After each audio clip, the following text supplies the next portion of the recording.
Olá, amigos concursandos, estamos de volta. Eu sou Gilberto Ligeiro, professor de Direito Civil, e estamos tratando do direito das coisas.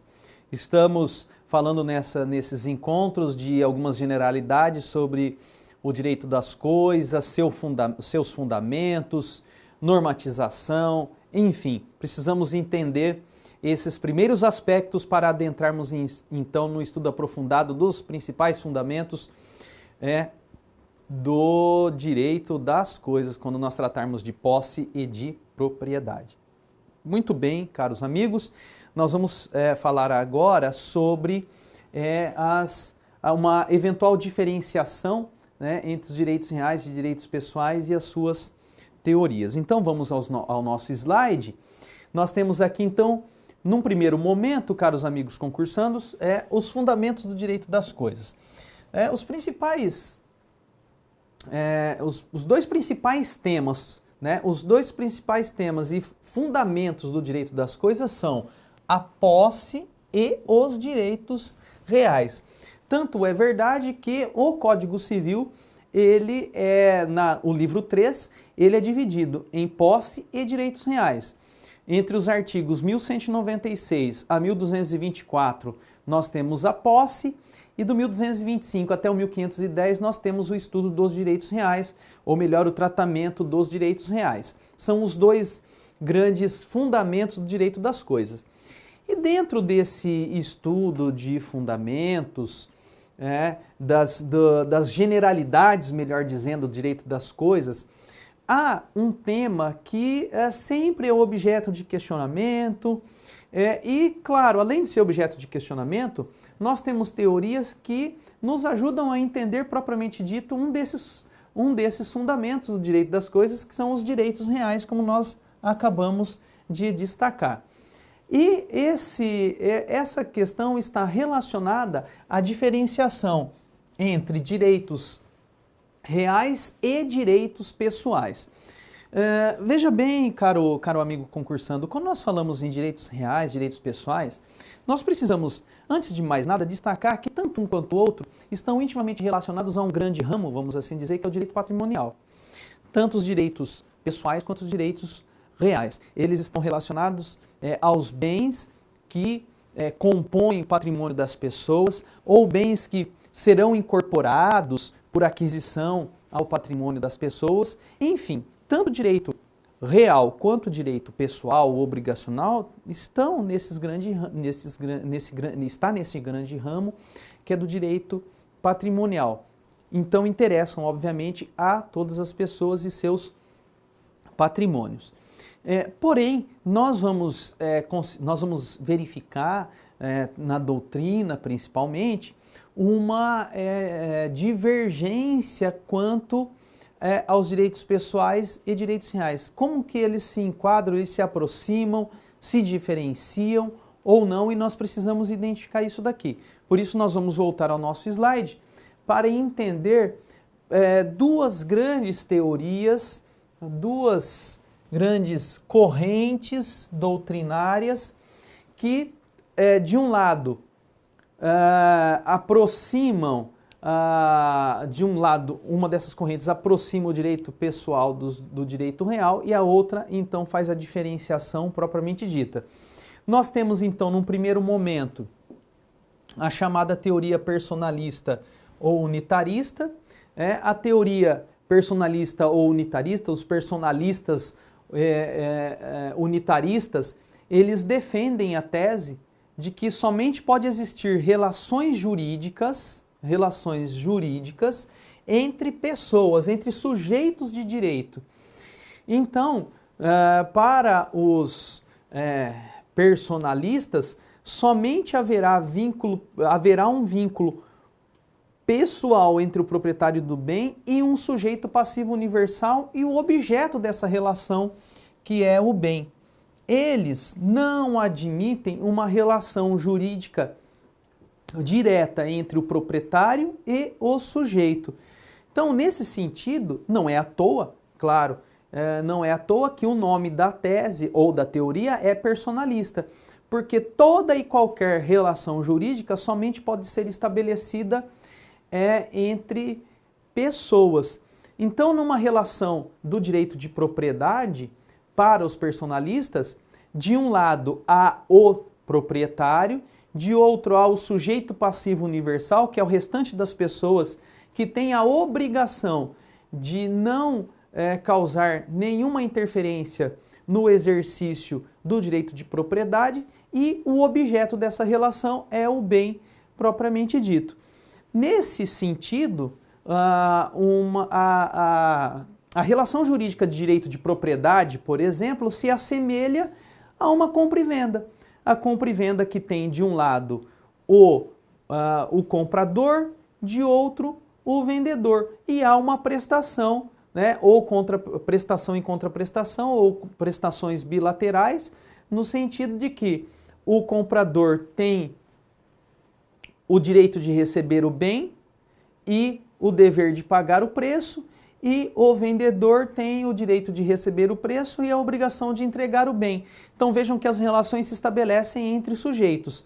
No caso da propriedade, para os personalistas, o proprietário tem o direito de exercer as faculdades, né, próprias do direito de propriedade, e o dever de fazer bem, né, de utilizar bem essa coisa, sem causar mal ao sujeito passivo universal, né, o conjunto de pessoas, né, que estão do outro lado, esse sujeito indeterminado. E o sujeito passivo universal, que é um sujeito indeterminado, deve então estar do outro lado, tendo direitos e obrigações também. O direito de que o proprietário faça bom uso do seu direito de propriedade, e o dever de não perturbar, não causar infortúnio algum ao proprietário, tendo sempre aí como objeto da relação o bem. Então, caros amigos concursandos, essa tese, ela é personalista, unitarista, porque ela efetivamente aproxima, né, a ideia da relação obrigacional, né, entre sujeitos também nos direitos reais. Eles não concebem de modo algum a relação jurídica de uma pessoa e uma coisa. A coisa não pode manifestar sua vontade, e aí então somente sujeitos de direito poderiam estar nessa relação. Bom, vamos então verificar o que dizem os realistas ou dualistas, né, como a doutrina chama. Aqui, para os realistas dualistas, né, a tese, né, eles defendem a tese de que as relações jurídicas podem ser estabelecidas entre pessoas e coisas, né? Então eles defendem que as relações jurídicas estabelecidas nos direitos reais são diferentes das relações jurídicas dos direitos pessoais. O desenho dessas relações jurídicas é diferente, né? Tanto é que nós destacamos que os dualistas dizem que as relações jurídicas de direitos reais não se estabelecem entre pessoas, porque não existe vínculo obrigacional. Não há nenhuma obrigação que deve ser estabelecida entre, por exemplo, o proprietário e o sujeito passivo universal, né? Entre a coletividade. A relação, como se pode destacar aqui, se dará entre sujeito e coisa. Então, vejam, caros amigos concursandos, esse tema aqui, para os realistas dualistas, os direitos reais, eles geram um vínculo diferente. O vínculo não se estabelece entre pessoas. Há uma relação de poder, de domínio do sujeito para com a coisa. O sujeito passivo universal está fora dessa relação. Por quê? Porque o sujeito titular do direito real, ele não necessita, tá? Ele não precisa da coletividade, do sujeito passivo universal para exercer o seu poder sobre a coisa. É um poder direto e imediato. E isso segundo a corrente doutrinária dos dualistas realistas. Então, nesse sentido, as relações de direito pessoal e de direito real são diferentes. para os realistas, para os dualistas, e por isso o nome, né, dualismo, eles separam os dois direitos, as duas modalidades de relações. Para eles, então, não há uma interferência do sujeito passivo universal, e de maneira, então, que para os realistas, dualistas, a relação jurídica de direito pessoal se estabelece entre pessoas, e nós citamos agora há pouco o exemplo do comprador e vendedor, da compra e venda, e bem isso, eles entendem que de um lado tem o comprador, do outro o vendedor, que se estabelecem relações, né, prestações e contraprestações entre eles, porém eles entendem que em se tratando de direitos reais, há um titular do direito e esse titular de direito exercendo essa titularidade independentemente da vontade da coletividade, enfim, e do sujeito passivo universal, porque não há nenhum vínculo obrigacional entre esse titular e esse sujeito passivo universal. Tanto é verdade que nós temos aqui, né, no nosso slide, que a relação que o proprietário tem para com seu bem é uma relação de poder, de domínio, né, de exercício de uma força, né, sobre a coisa propriamente dita. É importante, caros concursandos, nós destacarmos que a corrente dualista, unitarista, é também conhecido como clássica e ainda até hoje ela vem sendo a majoritária. Claro que é importante vocês destacarem que há uma tendência de repersonalização do nosso direito. Há toda uma corrente defendendo a ideia de que é necessário, também dentro dos direitos reais, né, se contratualizar essas relações. Trazer para o conjunto das relações as pessoas, dando mais importância às pessoas do que à coisa. Então nós vamos enxergar em alguns doutrinadores, como por exemplo em Gustavo Tepedino, uma preocupação numa reconstrução da teoria personalista unitarista, no sentido de que realmente nós devemos tratar também as relações jurídicas de direitos reais como relações pessoais em que os sujeitos da relação é que efetivamente se importam. Porém, há ainda uma prevalência da teoria clássica, da teoria realista, dualista, a ponto de que é possível traçar um quadro com a diferenciação efetiva entre direitos reais e direitos pessoais.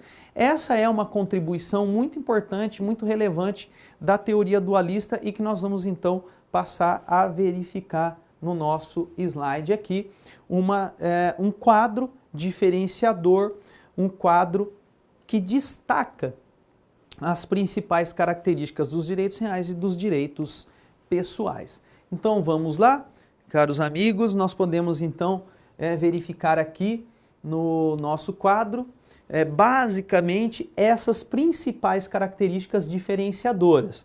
Nós temos nos direitos reais normalmente normas de ordem pública e nos direitos pessoais normas dispositivas. Olha, é importante, caro amigo concursando, nós chamarmos atenção para esse primeiro detalhe. Os direitos reais, claro, estão no Código Civil, estão relacionados a temas com interesses particulares, privados, contudo, eles sofrem uma influência muito forte de normas de ordem pública e não de normas de direito público. As normas de ordem pública são aquelas que interessam a todos e que há uma grande influência do legislador, o legislador traçando o regime jurídico. Então, quando, por exemplo, o legislador fala que o proprietário não pode fazer não pode usar de forma anormal a propriedade, trazendo então uma certa limitação ao direito de propriedade, vê-se então uma influência muito forte dessas normas de ordem pública. Diferente dos direitos reais obrigacionais, nos quais essa interferência é menor. Há um campo maior para a dispositividade, para a atuação da autonomia privada dos sujeitos. Então é importante a gente chamar a atenção. Chamem atenção para esse detalhe, porque senão haverá confusão e nós não queremos de maneira alguma que haja essa confusão. Tanto os direitos reais quanto os direitos pessoais são normas que regulamentam, estão relacionados a interesses privados. Contudo, as normas sofrem mais influência da dispositividade ou do interesse público nessas normas, ok? Vamos voltar então para o nosso slide, para nós destacarmos. Então, nós já fizemos destaque a esse primeiro aspecto. Nós temos a imediatidade e a mediatidade. O que significa isso? Significa dizer que os direitos reais, eles são exercidos independentemente da vontade do outro. O titular do direito real, ele exerce esse direito real de forma imediata, diretamente sobre o bem, sem o controle de outras pessoas. Diferente dos direitos pessoais, em que há, no estabelecimento dos direitos, a vontade de uma parte, de outro, no momento de contratar, por exemplo, ou da obrigação propriamente dita. Ainda é importante nós destacarmos como diferenças que merecem destaque. O fato de que nos direitos reais a coisa sempre é determinada. O exercício do direito, por exemplo, de propriedade é sempre sobre coisa determinada e não determinável. Eu vou exercer a propriedade sobre aquilo, não, ou se exerce a propriedade ou não se exerce a propriedade. Ou se exerce a superfície ou não se exerce sobre coisa determinada. Agora, nos direitos pessoais é importante nós chamarmos a atenção, caros amigos concursandos, que os direitos pessoais, esses sim, poderão, se relacionarão a coisas determináveis no futuro, por exemplo, na entrega de coisa incerta, pode-se contratar então a entrega de uma coisa incerta, então um direito a uma coisa determinável, por exemplo. Também é importante vocês chamarem atenção para esse aspecto aqui, caros amigos, que é os direitos reais são permanentes, enquanto os direitos pessoais são transitórios. Aqui eu chamo atenção, caros amigos, para essa característica. Os direitos reais, normalmente, são permanentes, Eles surgem e se desenvolvem no tempo e seguem. A propriedade, por exemplo, que é o principal exemplo de direito real, a doutrina diz, olha, o direito de propriedade ele não é só permanente, como ele tende à perpetuidade. O direito de propriedade não foi criado para desaparecer da noite para o dia, e sim para seguir adiante, surtindo efeitos, transmitindo-se o direito de propriedade aos herdeiros e assim por diante. Claro, e é importante vocês chamarem atenção para o seguinte fato, os direitos reais sobre coisas alheias, que representam uma espécie, uma modalidade de direitos reais, estes, a tendência deles é uma permanência, mas não atingirem a perpetuidade. A tendência dos direitos reais sobre coisas alheias é o de restabelecimento dos atributos da propriedade para o proprietário, para que haja uma reunificação desses atributos, dessas faculdades na mão do proprietário. E, claro, é importante chamar atenção para os direitos pessoais. Eles são transitórios por quê? Porque os contratos, eles se perfectibilizam, eles se encerram. Uma compra e venda, como nós estamos trabalhando com o exemplo da compra e venda. Feito o pagamento do preço, entregou a coisa, estando as partes satisfeitas, acabou, o contrato está perfectibilizado, está concretizado. Então, os direitos pessoais, eles tendem à transitoriedade. Ok? É importante vocês chamarem a atenção para esse detalhe. voltando ao nosso slide, nós temos que os direitos reais são absolutos, porque exercidos erga omnes, em relação a todos, e por outro lado, os direitos pessoais são relativos, porque a eficácia do direito pessoal se dá inter partes, aqueles que realizam o negócio, né? A direito de propriedade ou outro direito real, o exercício desse direito se dá em relação a todos, né? Até porque é uma relação absoluta de um poder do proprietário, do titular de direito real sobre a coisa, ok? No mais, ainda fazendo essa diferenciação, os direitos reais representam números clausos, né? E os direitos pessoais, números abertos. Vejam, números clausos, né, nos remete à ideia de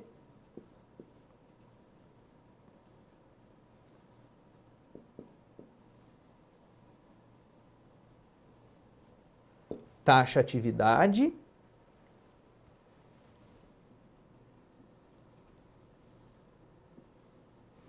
e os números abertos, a ideia de rol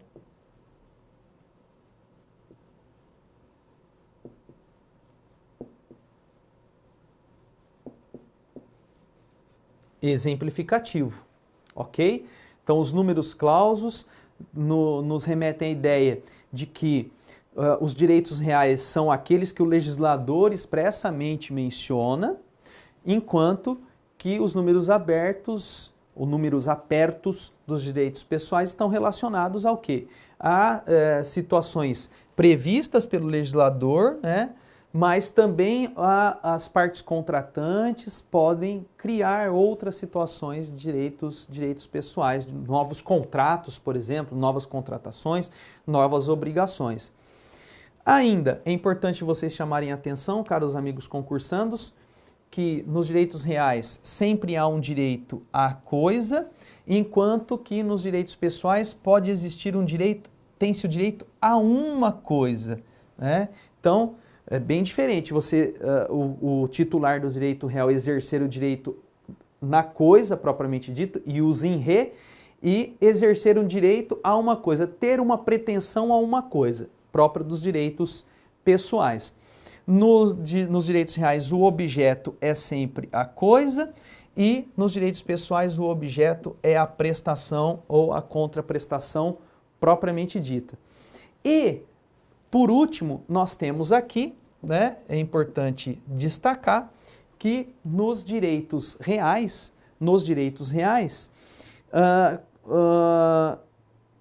nesse último aspecto, como que os direitos reais e os direitos pessoais se resolvem quando há efetivamente uma violação ao direito? Eu gostaria de chamar a atenção para esse último aspecto, porque ele é muito importante. Quando há uma violação, uma interferência do sujeito passivo universal, ou melhor, de um sujeito que se destaca da coletividade, que causa uma interferência, por exemplo, ao direito de propriedade. De que maneira o titular de direito de propriedade vai se defender? Fazendo valer o direito de sequela. O que é o direito de sequela? O direito de buscar a coisa onde ela estiver, com quem estiver. Sempre a coisa. O interesse é em retomar a coisa, em tê-la novamente. Já nos direitos pessoais, como que se resolve uma interferência, um descumprimento dos direitos pessoais? Nesse caso, o patrimônio do devedor, o patrimônio da pessoa é que vai responder, né, daquele que descumpriu a obrigação. Normalmente os direitos pessoais se resolvem em perdas e danos, e resolvendo-se em perdas e danos, todo o patrimônio do devedor responde. Vejam que são dois modos de solução dos problemas relacionados a esses direitos, aos direitos reais e aos direitos pessoais. Muito bem, então esse quadro ele revela efetivamente as diferenças entre esses dois ramos, né, entre os direitos, essas formas de relação de direito pessoal e relação de direito obrigacional. E já que nós estamos falando de obrigações e desses aspectos generalizantes, nós vamos tratar aqui, ainda que rapidamente, sobre as chamadas obrigações propter rem.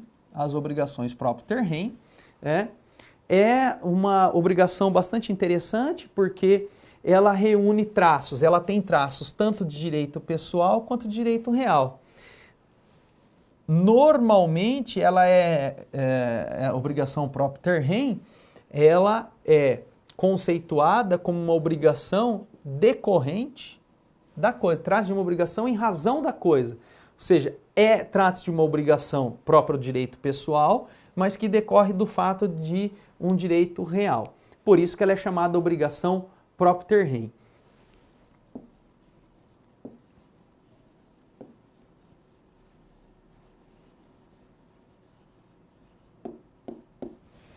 É conhecida também como obrigação ambulatória porque ela segue, né? Ela anda, vamos assim dizer, com a coisa. Com quem estiver a coisa, aquele que estiver com a coisa tem essa obrigação, né? É em razão do direito real e segue a coisa sempre com quem estiver. O exemplo que a doutrina nos traz é o exemplo do IPTU, o Imposto Predial Territorial Urbano. Trata-se de uma obrigação que se estabelece entre o contribuinte e o ente, no caso, o município, que tem o poder, o ente público municipal, que tem o direito de receber esse imposto, né? E aí a municipalidade, então, entre a municipalidade e o proprietário surge essa obrigação de pagar o imposto, uma obrigação pessoal em pecúnia. Porém, só existe o IPTU porque se trata de um imposto cujo fato gerador é a propriedade. Então, é uma obrigação propter rem porque acompanha a propriedade com quem estiver. É assim chamada. Então, vejam, né, nós chamamos atenção aqui para o fato de que o IPTU é uma obrigação que decorre de uma imposição do direito tributário e gera essa obrigação de pagar, né? Então vejam, o que gera esta obrigação? A propriedade. A propriedade que é o direito sobre a propriedade que sobre a coisa imóvel, né? E aí então a propriedade que gera a obrigação. Nesse caso nós temos uma obrigação tributária, como nós falamos, que se origina de um direito real. É uma obrigação que se origina lá do direito real. Por isso, então, obrigação propter rem. Esse mesmo raciocínio, a gente traz aqui os exemplos, pode ser empregado ao IPVA, ao ITR, taxa condominial lá do condomínio edilício, também são obrigações propter rem. Então vejam, e aqui a gente faz destaque e eu gostaria que vocês fizessem também o destaque. Existem algumas obrigações que decorrem, né, de um fato gerador que é um direito real, né? Portanto, existem algumas obrigações e não um dever que decorre de um fato gerador que é um direito real e isso caracteriza então as chamadas obrigações propter rem. Muito bem, caros amigos concursandos, é uma satisfação, né? Renovo aqui a minha satisfação de estar com vocês. Com isso, nós encerramos essa primeira parte do direito das coisas, dessas generalidades, né, com as obrigações propter rem. Em breve voltaremos para tratar, então, de assuntos mais ligados à posse e aos direitos reais. Até breve, bons estudos!